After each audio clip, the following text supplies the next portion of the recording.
Welcome to the Empowerment Hour, a podcast dedicated to the woman ready to take charge of her life, live in her purpose, and be unapologetically authentic. I am your host, Nancy-Ruffin, award-winning author, mommypreneur, and the self-proclaimed Latina Oprah who is dedicated to helping women unleash their power, discover their purpose, and live up to their fullest potential. My goal is to empower you, inspire you, and help you unlock your passions and discover your purpose so that you live the most fulfilled and impassioned life. If you're ready to make a change and start living on purpose, then you're in the right place. Let's get started. You are tuned in to the Empowerment Hour podcast. It is your girl, Nancy Ruffin, aka The Purpose Professional, aka your personal success coach. And I am excited to be back here another week. We are going to continue part 2 of our conversation that we started last week that centered on culture, race, and identity. Joining me this week is none other than my sister, Diana Olmedo. And this week, we are going to delve in a little bit deeper into the topic of culture, race, identity, specifically how it relates to Latinos in this country, primarily because my sister and I are of Puerto Rican ancestry. My parents are both Puerto Ricanos. My mom was born on the island. And it has always been a very interesting dynamic growing up in our household because our mom is a Black Puerto Rican and our dad is a white Puerto Rican. And so you mix these two together and hence you have me and my sister who kind of fall right in the middle of that. And so we're going to get into the results of her ancestry DNA test, which I found really interesting because I was a bit surprised at the results and about our ancestral breakdown. And so today's episode is going to be a little different in that we're also going to be broadcasting live on Instagram. So bear with us if the audio does not sound 100% great or not what you're used to, but I really wanted to do a live because I wanted to give you all an opportunity to kind of engage with us as we're discussing this. So make sure that you give us your feedback, any questions, comments. We are super excited to be doing it this way. This is actually a first for me. And so if this works out, there'll be many more Instagram live podcasts. So sit tight, stay tuned, and let me patch in my sister. And if you're watching us live on Instagram, let us know.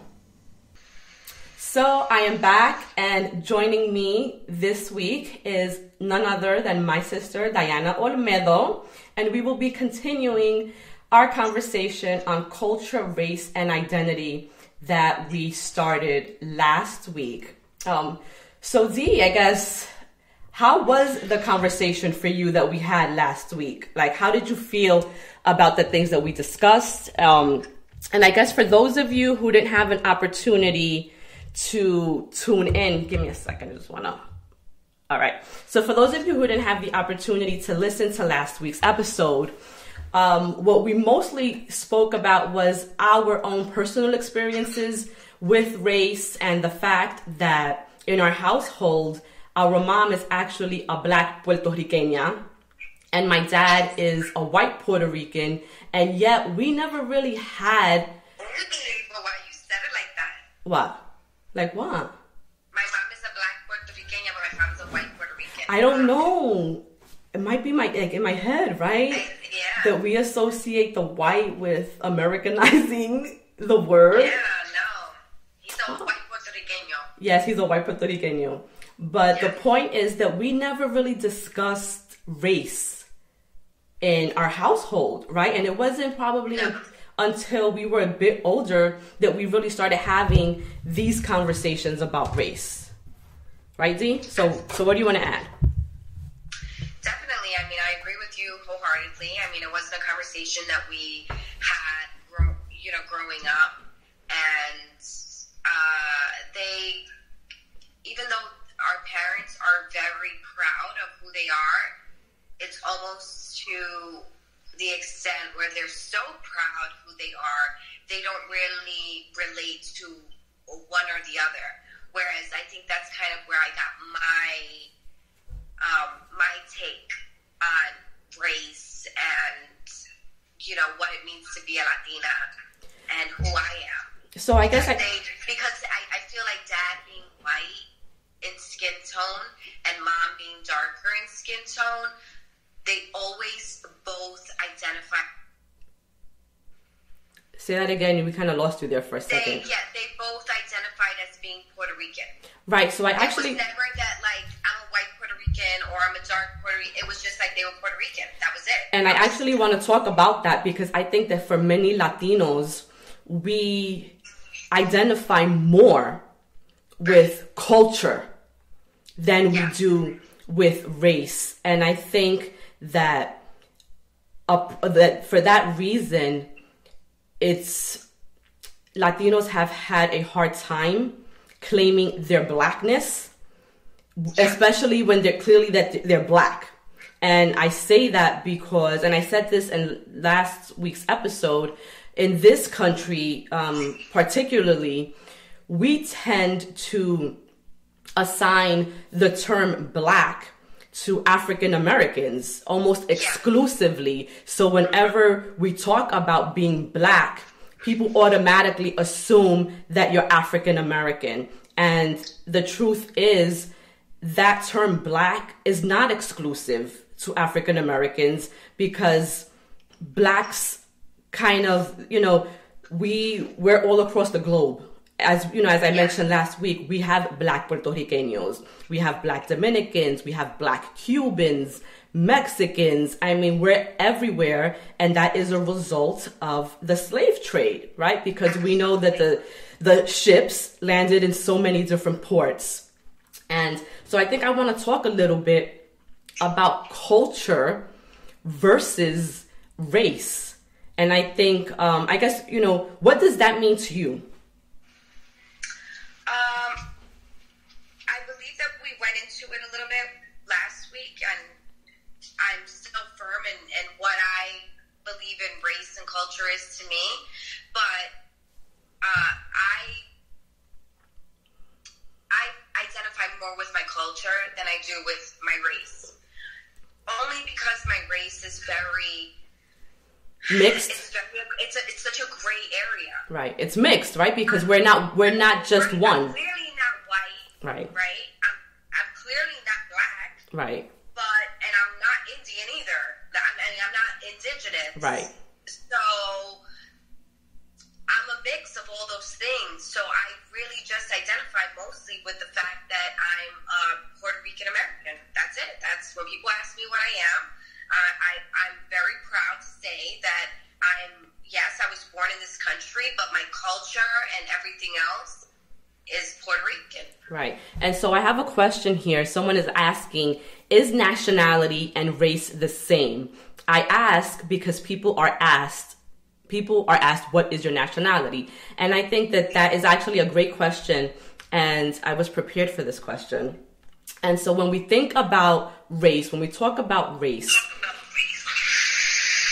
are you guys hearing feedback from me? Okay. So race refers to a group of people who possess similar and distinct physical characteristics. So we talk about skin tone, we talk about maybe hair texture, we talk about like your facial features. Those things usually are what we refer to when we're talking about race. And just to elaborate, the term actually was first used to describe speakers of a common language, but by the 17th century, it began to be more about one's physical characteristics, such as skin color or hair type. When we talk about nationality, that pertains to the country of citizenship, right? So when someone asks what our nationality is, we're Americans because we were born here in the United States. Mommy, you lost. I don't hear you, Diana. While that's true, any Puerto Rican will say we're Puerto Rican, no matter where where we're born. Well, this is true, but when you think about what nationality means, it means the nation that you are a citizen of, where you were born, really. I mean, and I think nationality Puerto Ricans can claim that, I think, to a certain extent, because they are citizens of the United States. Right. So that in that way, that's how you differentiate race from nationality. Race has more to do with how you look physically. Nationality has more to do with the nation you are from, where you were born. Okay, I don't know what this feedback is. Are you good there, Diana? Because I feel like every time you do something, I'm getting this. I know, I'm sorry. I was just trying to get my phone on the charger. Okay. Okay. And so I guess to kind of further elaborate on that discussion, we can also talk about culture and what that means. And I think that for many Latinos, that is where what we really hold on to, the culture, our beliefs, our customs, our language, the food that we eat, and the traditions that we have created as a people, right? We know that there are certain customs that are specific to Puerto Ricanos. Yes. So, I mean, is there anything that you want to add? Because I feel like I'm bombarding this whole conversation. Yeah, no. I mean, I agree with you in the fact that we as a people, I do feel that we identify mostly with our culture and race. I mean, at the end of the day, there are only three races. There's black, there's white, and there's Asian. Right. And it sucks because we just don't fall. I mean, well, we fall in between, and not the Asian so much, but mostly between the black and the white. And even with our skin tone, we can't really put ourselves in a box. Right. Because many of us are not black in skin tone. Many of us are not white in skin tone. And I mean, even looking at you and I in this podcast, right? While you said, like, maybe I favor more to European, I'm darker than you. Right, you are in skin tone, but your features are more European in nature than mine, because clearly I might be lighter skin tone, right? But my features kind of favor the closer to the African side, right? I have the full lips. My nose is not really as slim and pronounced. My hair right now looks straight, but we all know I have beautiful, full, curly hair, that of course is a part of my African ancestry. And so I actually I'm happy this is like a perfect segue. You went and did the Ancestry DNA, right? And you recently got your results. So do you want to kind of talk about what the results were and how you felt, I guess, when you first kind of started looking at them and you saw what genetically you are made up of? Well, that we're made up of because we're sisters. Yes. Well, I have to say that when we got the results, I wasn't really surprised. I really felt that the results came through as a true depiction of what I believed, for us. And the results were what it was. It was, European, indigenous Taino Indians, as well as African.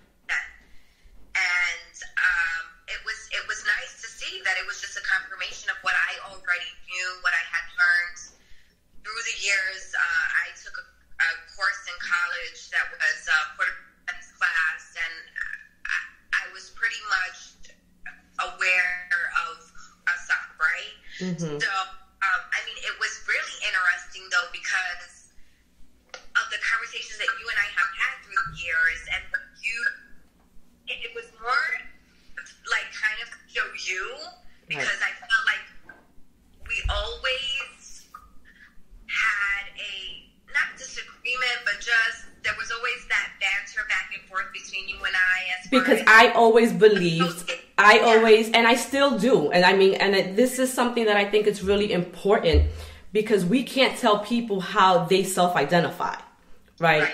And so for me, I have always identified more with my blackness, because when I look in the mirror, like, that is what I see. I mean, and I know that I am also, you know, made up of European. I'm also made up of indigenous, you know, bloodline and ancestry. But when I look in the mirror and I look at myself, that is not who I see. I mean, so let me ask you, how do you feel? Hey, Sarah. Okay, go ahead. How do you feel with having seen the results? So first, and knowing that there is a less percentage of African descent than there is European and Taino Indian. Well, let me get into the actual percentages, you know, for those who are watching, and then I'm going to answer your question. Okay. So based on your results, where our breakdown is 25% Spanish, 23%, the Iberian Peninsula, yes, that's Spain and Portugal, 23% of the European nations, and that includes Southern Europe, which is made up of Italy and Greece, Western Europe, which is Belgium, France, Germany. So between Europe, we have 23% European heritage. And then Native American, we're 14%. And Africa was 36%. But that was all of from different African countries. So we had the highest percentage for us came from the Ivory Coast, the area of Ghana, and that was 9%. And then we're Southeast Africa, which includes South Africa, Kenya, Namibia, Tanzania, Uganda. That was 8%. And then we have the African country of Benin, Senegal, Nigeria, and North Africa, and they were like 6%, 5%, 4%. But collectively, when we added all of those, we also had 2% Middle Eastern. Yes, we did. Yes. And 2% Irish. Who knew? Yes. Go St. Pat's. Okay. So the point is that when you kind of add them all up, like for us, the majority of our ancestry makeup is Spanish and European at, at 48%. And for me, I was a bit surprised because I know you were. I'm Black power, baby. Okay. I am for my Black people. And I always, and I relate more with the Black parts of who I am. But when we look at my genetic makeup, I'm more Spanish European. But to answer your question where you said how I felt about the results, I think that while it gives me some insight as to, and really clear idea of what percentage I am of each, it still does not change how I view myself. And so even though the African part is 36%, for me, I still view myself more Black, not more Black. I guess that's not even the proper way to express that, but identify more Black because that is that's how I see myself. I don't see myself as, being European or Spanish, even though that is where most of my ancestors, I guess, are from.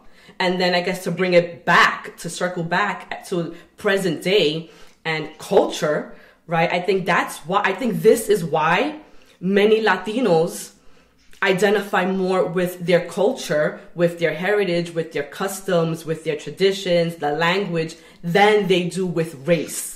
Because it's just so it separates us. We're too separate because we're so mixed racially. We're so mixed racially that it's hard to identify with just one. Right. Because, and I think to your point, that's what it comes down to. I think it comes down to where we can all identify with the culture. Right. So the culture is the music we listen to, the food that we eat, the language that we speak, and all of that. So we can all identify with that culture.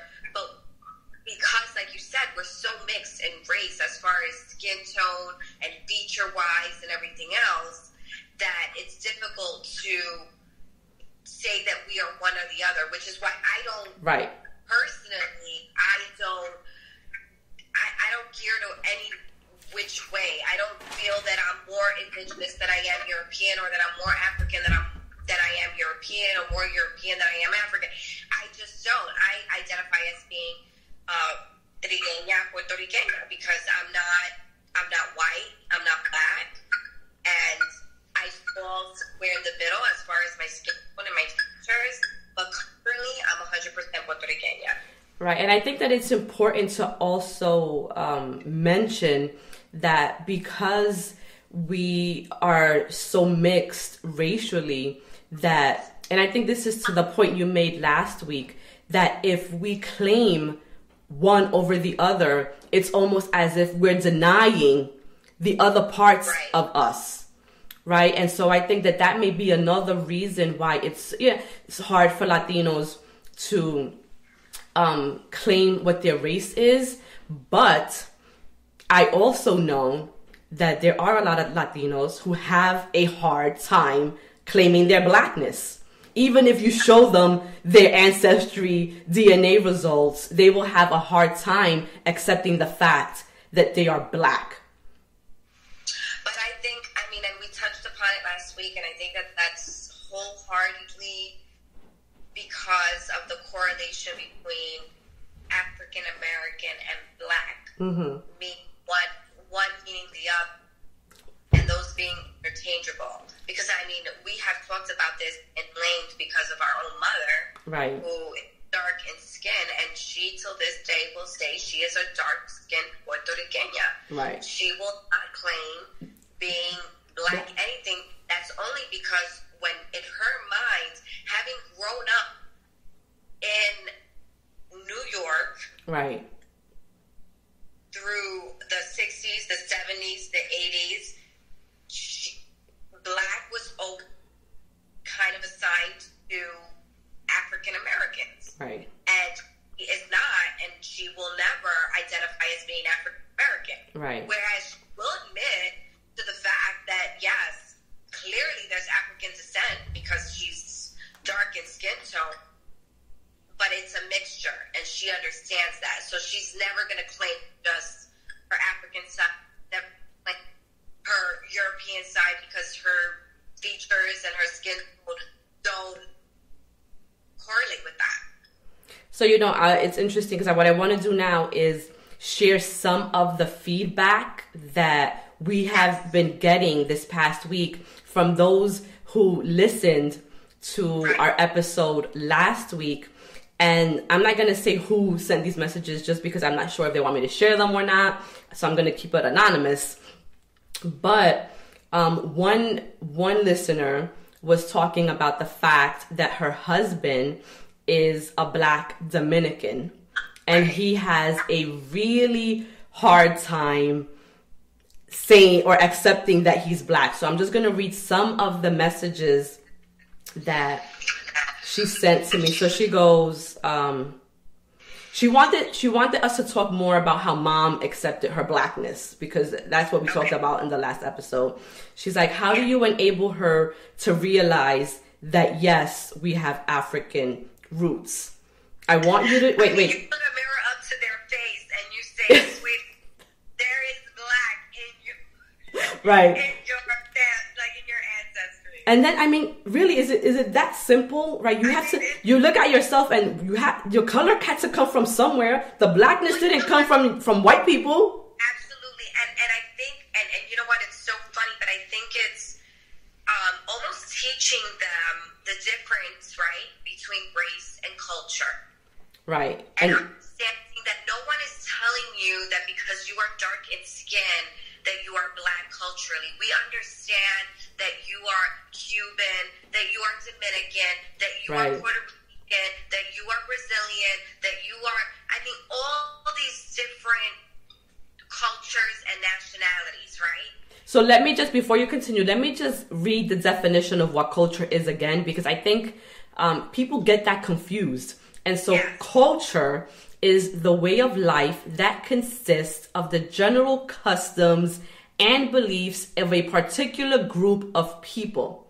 It generally means the non-biological or social aspects of human life, which is basically anything that humans learn in society. It's a bit similar to ethnicity, but is often used to refer specifically the symbolic markers used by ethnic groups, Puerto Ricans, to distinguish themselves visibly from each other, right? So we know culturally, I think the next Latino group that's really closest to us in culture would be Dominicans. Yes. Like culturally, and Cuban, yes. Like we're like brothers and sisters, really, when you think about it, except that we live on different islands. But our food, the music, our traditions, our customs are very much aligned, and so culturally we're really close, but there's still little things that make us different. Right, which is, someone is asking, is culture and nationality the same thing? And I think that's where you kind of fall into the difference, right? Where culturally, we're more or less the same, where we eat the same food and we make music, all those things, but we are from different nations. Right. And that's the difference. Yeah. That's a perfect explanation for that. So I just want to kind of continue to what she was saying, this listener, because what she says, I think, is what confuses a lot of people who have a hard time claiming their Blackness. So she says, I want you to know that I'm talking to my husband about this, and he says he gets what Diana is saying. He says that he believes we have African American in us, but that's not the only thing. Exactly.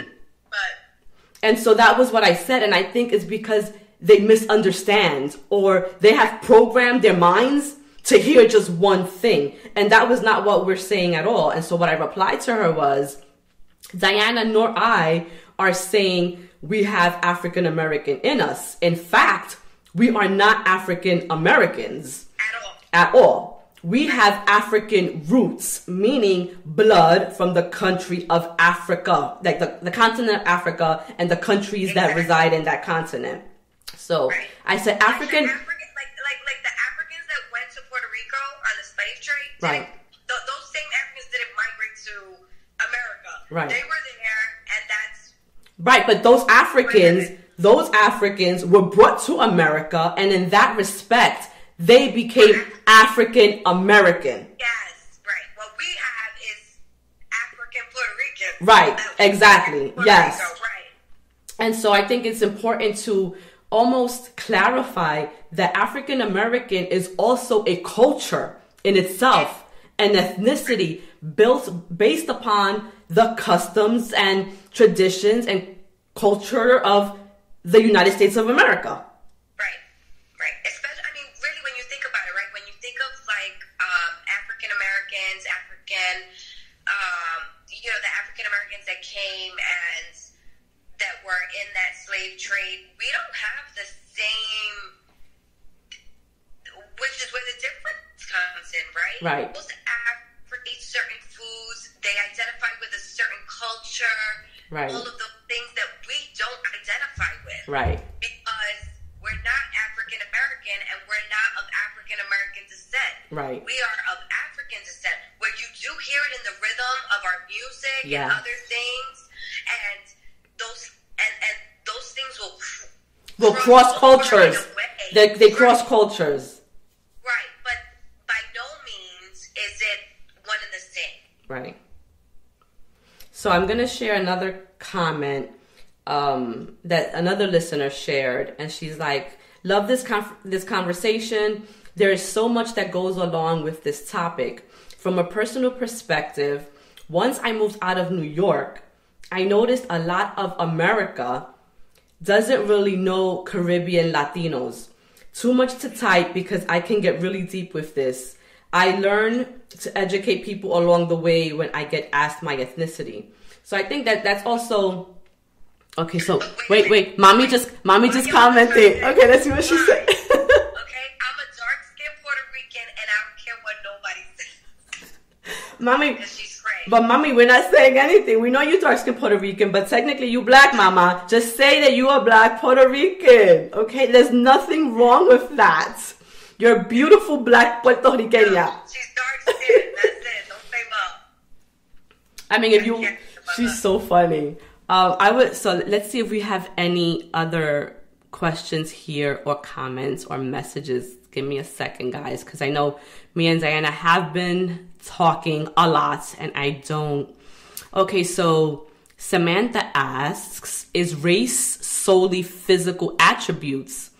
And I think that for the most part, yes, because when you think about the three races, and I was doing research on this before I came on here because I didn't want to seem like I was not up or I wasn't knowledgeable on this, but when you what I learned was that they classify the races really as Anglo, Mongolian to and that is to describe like the Asians, like Koreans, those kinds, and then the Negroid, and that encompasses the dark people. And so, yes, race really is solely based on physical attributes. And I think that that's why for Latinos, it's really confusing because we do not fall into one race. And this is perfect because now I'm thinking about our aunt, Titi Mercy, who is clearly China, right? She has... That's what I'm saying. Like, don't even come to our family tree because it's all twisted. Because she has Asian features that if you were to see this woman in the street, first of all, she's white skinned, Chinese. I wish we could post pictures. But she's, Puerto Rican. And so right. how would she identify with? Yeah. So it's for Latinos, it's a really complicated discussion. And I think that what we need to start doing is to stop putting so much emphasis on race and really letting people identify with who they are and not trying to fight people for identifying as one thing and not another based on our own personal feelings. And not trying to push anyone into a box. Right. Like, I feel that so many people try to push you into a box. Right. And to tell you, oh my God, look at my assistant though. But I don't know if I should post a picture. They brought me a picture of Tita Mercy. I don't know if I should put it. I mean... Is that how she would feel? Well... Okay, hold on. Okay, so this is my Uncle Bob and my Aunt Mercy. Clearly, my Aunt Mercy, my Titi, she looks so Asian. She's so cute, and we love her forever. But yes, she clearly looks Asian. She's, beautiful, but she has those chinky eyes. Right. Can't deny that. So it's interesting, this conversation. This is something that is had all the time amongst, I think, Latinos, and a few months ago, I was part of an event that I helped put together, and we had a panel that was talking about the black-brown kind of divide, right? And when we talk about that, it's about Latinos and their blackness, but then also how sometimes in us claiming our blackness, some African Americans have a problem with us claiming black. Right. And that was what that panel discussion really was about. And I think that in that way, race is also used to divide people that have the same ancestral history. Yes. And that also because in this country, we have assigned the term black exclusively to African Americans. And so for them... And you know what's crazy is that, even, there are so many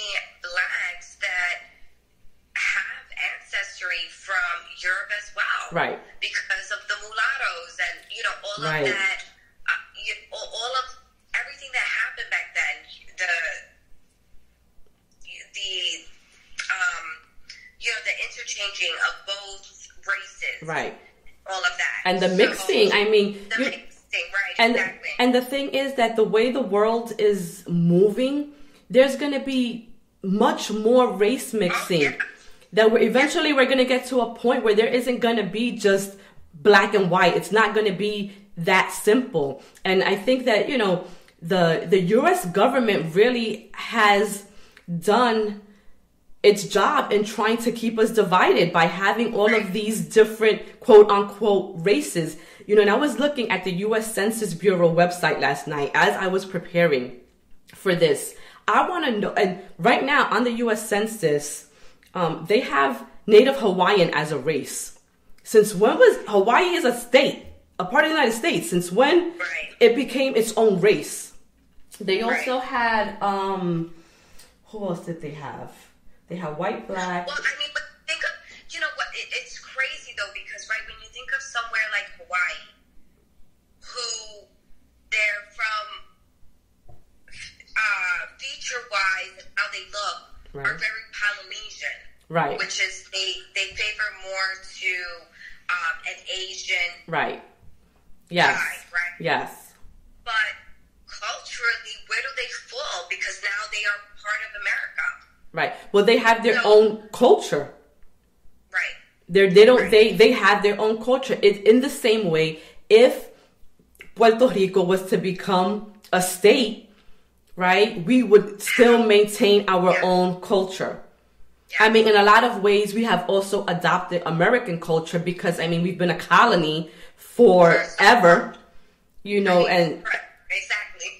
And so a lot of, I mean, we do a lot of traveling back and forth from the mainland to the island, and, you know, a lot of islanders have moved to the mainland. And so by way of just doing that, you kind of adopt the quote unquote American culture. Where I think, though, that Hawaii has done a pretty good job at maintaining their own culture. Right.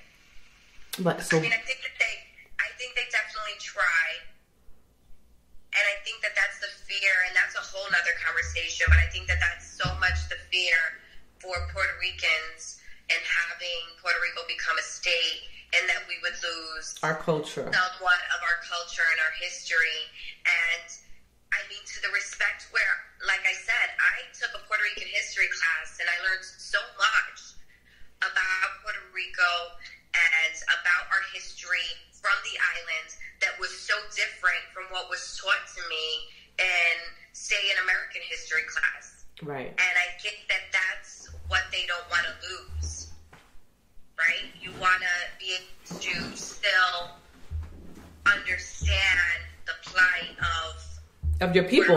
Right. Exactly. You know, so I want to just shift gears a little bit, because something that I also discovered in some of the research for this show tonight, there was this article in the New York Times, and something that they mentioned was that, hold on, I don't want to misrepresent this. So it said that some of the latest research shows that there are many Latinos, just like the Irish and Italian before them, that are dropping the Latino label to call themselves simply white. And I found that interesting because it further goes to elaborate that it's really the parents of more than a quarter of 3-generation children with Mexican ancestry are not identifying their children as Latinos. And so the more, I guess, engrossed... Well, I mean, that's another thing. You know how I feel about even identifying myself as a Latina. How? I might know, but let them know. Right. I mean, Puerto Ricans aren't from Latin America. Right. And I believe that Latinos are people who come from Latin America. And you would be right in that assumption. I mean, if we want to be specific, we're Caribeñas. We're from the Caribbean.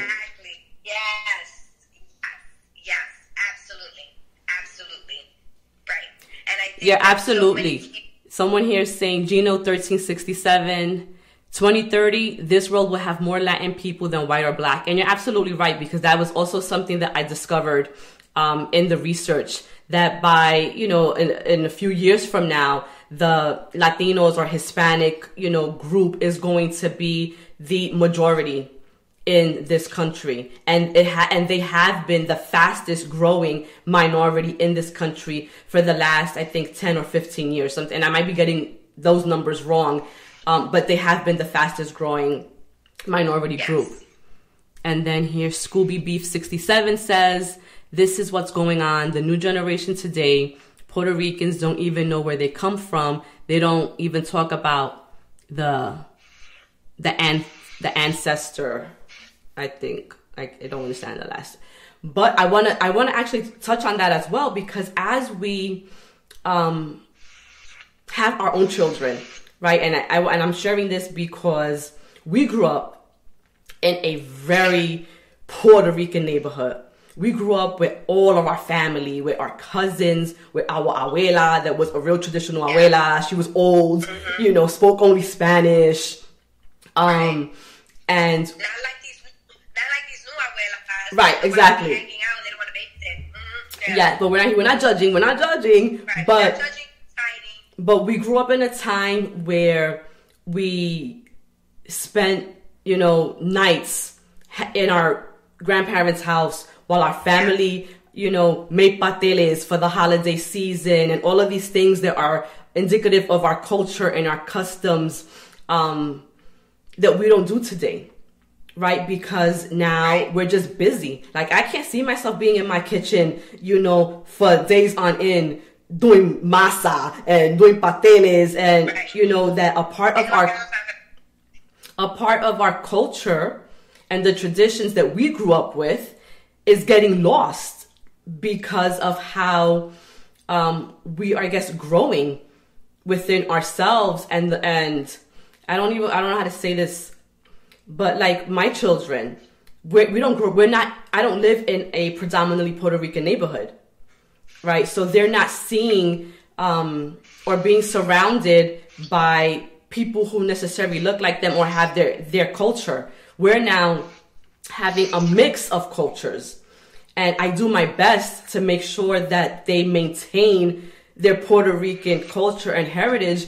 But at some point, I think that's going to die down. Like when they have their kids and their kids have their kids.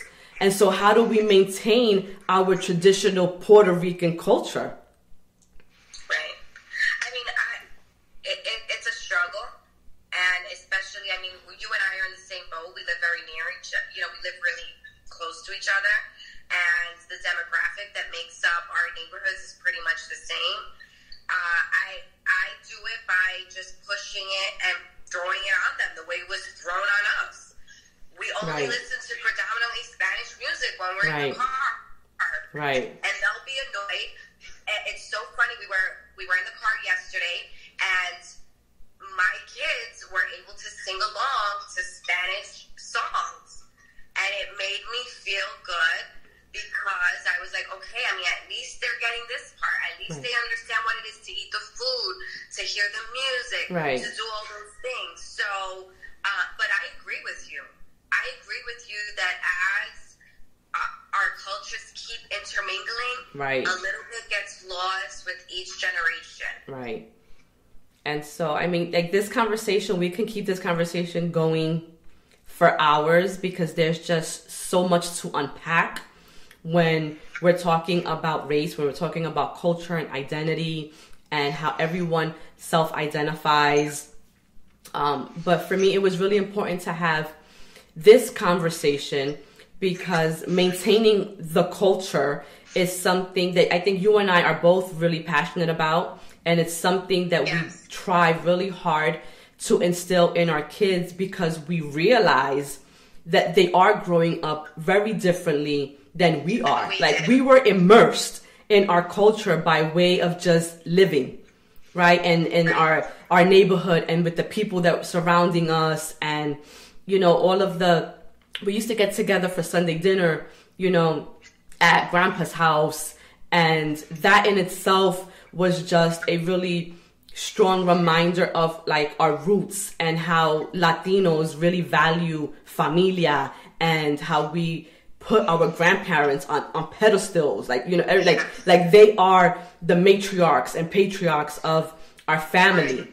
And so a part of that is getting lost. I mean, we're perfect examples of that because our parents don't live in the same state that we live in, right? They just, I mean, they did, and they just recently moved, but now our children are not seeing them regularly the same way we used to see our grandparents.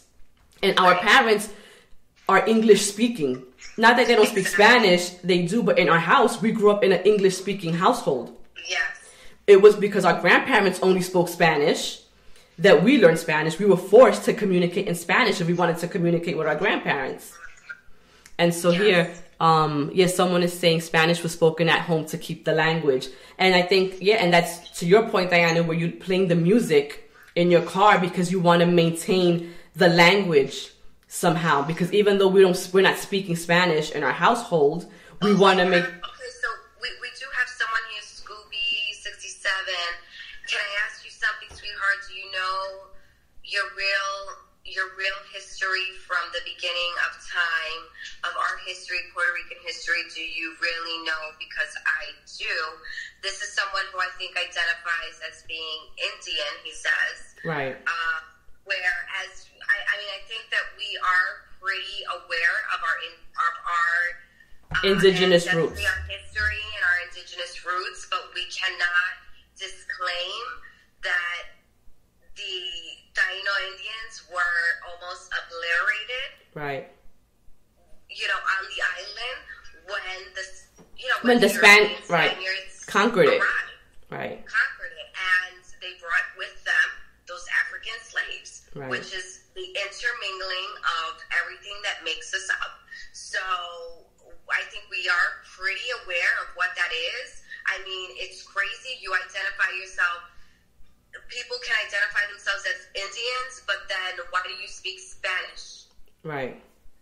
Right? Why are there parts of the African culture that are engrossed in what make us up and what our culture is?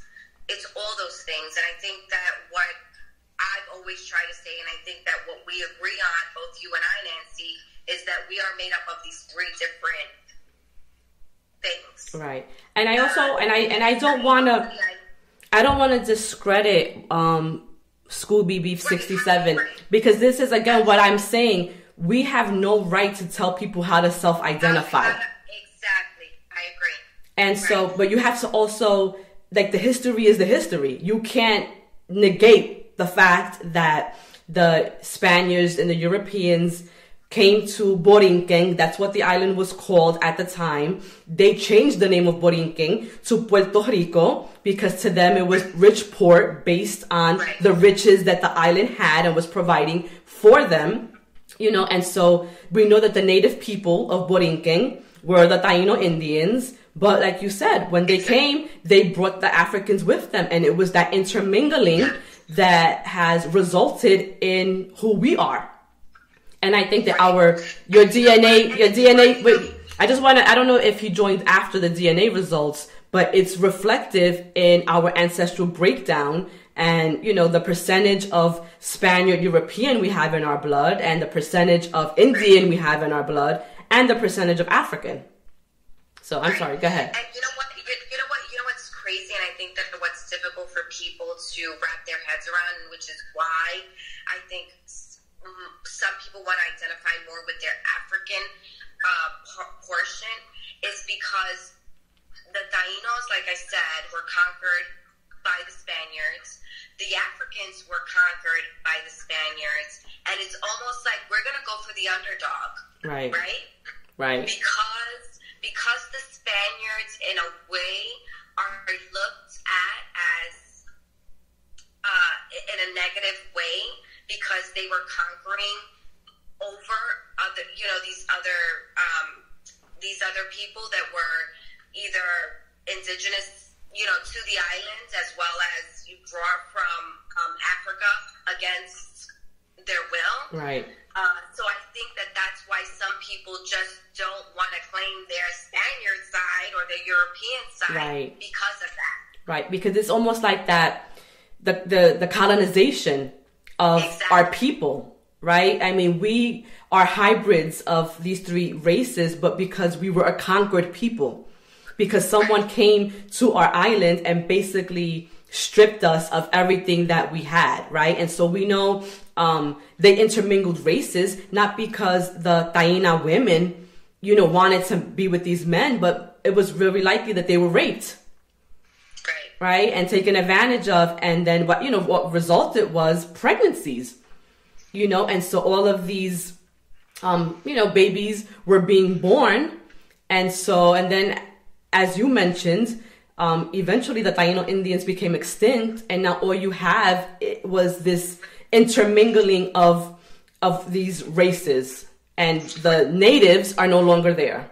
Because even I think up to now, I don't personally know any native Tainos. Right. And not saying that they don't exist, I just don't know any. Not even on the island. Right. So. Whereas, you do see native, Chappaqua, like all type of, Native Americans to America, but there's no, please correct us if we're wrong, but there's no reservation on on the island of Puerto Rico of Taíno. Right. So. My family are from VA case, and they're still there. So Scooby Beef, I guess, is your family, are they Taínos? Because you might be the first one that we know then. Right. And because we're not negating our indigenous side by no means. God bless your grandmother. Wow, she is 109 years old. Amazing. So I guess, we've been on for almost an hour. And so Instagram will kick us off after 60 minutes on live, and I don't want to just get kicked off. So I really just want to we'll end the conversation here. And I just really want to thank you, Diana, for being on. And for indulging me in this conversation, and my followers and my listeners. Thank you, all of you who have stuck with us for this hour, who have been making comments and giving your feedback. It's been great to really engage in this way with you. I think that it's important to keep these conversations going, because unfortunately we live in a world and in a time where race is still very important. And, depending on what you identify with is how the world is going to view you, how they're going to treat you. My hope is that we get to a point where race is not important, right? Because at the end of the day, I think someone mentioned this before, we are all the same underneath. We all bleed red blood. We all want the same things, right? We want to be healthy, happy. We want to have love. We want the same for our families. And I think that, and my hope is that we get there eventually. And the only way we're going to get there is by having these conversations and embracing all parts of ourselves, and really seeing how alike we are. Instead of focusing on our differences, really focus on the things that make us the same. So, Diana, do you want to add anything? No, I just want to thank you for having me and allowing me to share our results and kind of our experience with our family and our at-home conversations that we have all the time. And just to understand that even within our own families, we have different ways where we view race, culture, ethnicity, and everything underneath. So just thank you. Thank you for having me, and I hope to be on again as a guest. Absolutely. And I just want to say hi to Raise Latino Talk. I see your comments. Thank you so much.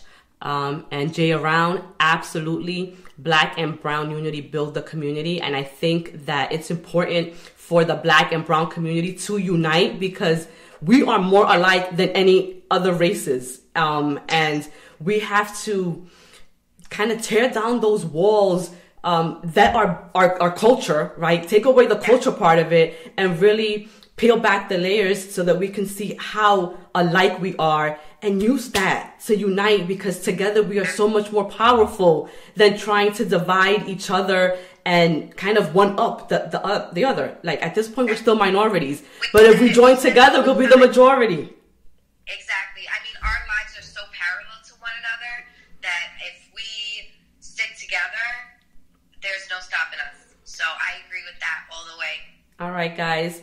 So until next time, enjoy your Sunday, and I will see you around Instagram. And for those who celebrate it, and thank you for having me. And sorry I was late. That's okay. Don't let it happen next time. All right, guys. Bye. Bye. Good night. And so that concludes this episode of the Empowerment Hour podcast. I hope that this episode was enlightening to you. I hope that you learned something new, or maybe it shed some light on something that you were a little ambiguous about. And just remember that not to focus on those things that make us different, guys. Try to see the things that make us the same. Try to see our humanity. And, you know, just like I do every week, I want you to go out there, stay focused on your goals, on what you're setting yourself up to do this week, and crush those goals.